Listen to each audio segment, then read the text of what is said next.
Hi there, my name is Randy and welcome to Life by Randy and LbR's study.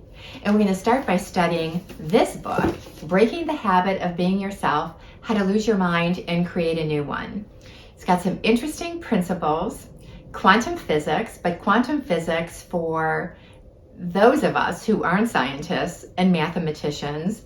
Dr. Joe breaks this down in very easy to understand revolutionary breakthrough concepts. So we're going to go through that, and it has three parts to this book. Part one is the science of you, understanding the subjective mind and how the subjective mind interacts with the objective world, and how mind and matter are actually very interrelated. We're going to be discussing principles in this book about your reality experience and how what you think and how you think actually impacts your objective world, and it impacts the experiences that we have here. And if we don't like what we're experiencing, we can actually change it. And beyond changing our reality experience, co-creating with the divine, as I call it, we can actually do some more profound things, as I just did recently, heal from a stage 4 cancer diagnosis. Now again, I'm not promising that that will happen to you. We are all on our own individual journeys and everyone is different. But what I can guarantee is that this book, applying these principles, learning these principles, will enhance your life and give you the tools on how to do that. Not only so that we can heal from our traumas, we can heal from past pains, we can make ourselves more whole so that we could show up not only for ourselves, but we could show up for this life experience. And the bottom line is so that we could ultimately serve others and humanity from a place of wholeness and healing. So let's begin. Dr. Joe Dispenza has a science background. He's a neuroscientist and he is a chiropractor. And he has his own testimony, which is amazing, of having been paralyzed from a biking accident, a cycling accident, to thinking his way into a full recovery. And he was my impetus, not only his personal story, but his research, his books, and his meditations led me on my journey. Breaking the habit of being yourself is a product of one of my passions, a sincere effort to demystify the mystical, so that every person understands that we have within our reach all we need to make significant changes in our lives. Your brain is involved in everything you do, including how you think, how you feel, how you act, and how well you get along with others.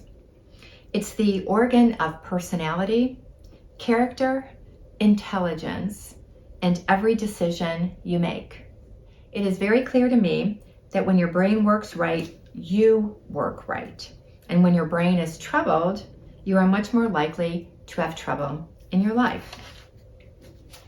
It is easy to understand how trauma can hurt the brain, but researchers have also seen how negative thinking and bad programming from our past can also affect it.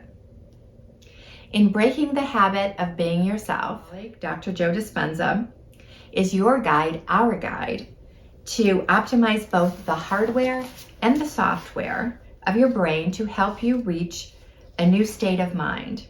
His new book, this was published in 2012, is based on solid science, and he continues to speak with kindness and wisdom, as he did in the award-winning film, What the Bleep Do We Know? And in his first book, Evolve Your Brain. There are so many ways to heal and optimize the brain, he concludes. So let's move to the introduction. The greatest habit you can ever break is the habit of being yourself.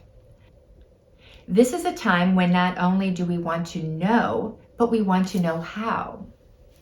How do we apply and personalize both emerging scientific concepts and age-old wisdom to succeed at living a more enriched life? When you and I can connect the dots of what science is discovering about the nature of reality, and when we give ourselves permission to apply those principles in our day-to-day experience, then each of us becomes both a mystic and a scientist in our own life. If you take intellectual information that you learn as a philosophy and then initiate that knowledge into your life by applying it enough times until you master it, you will ultimately move from being a philosopher to an initiate to a master. So stay tuned, there is sound scientific evidence that this is possible.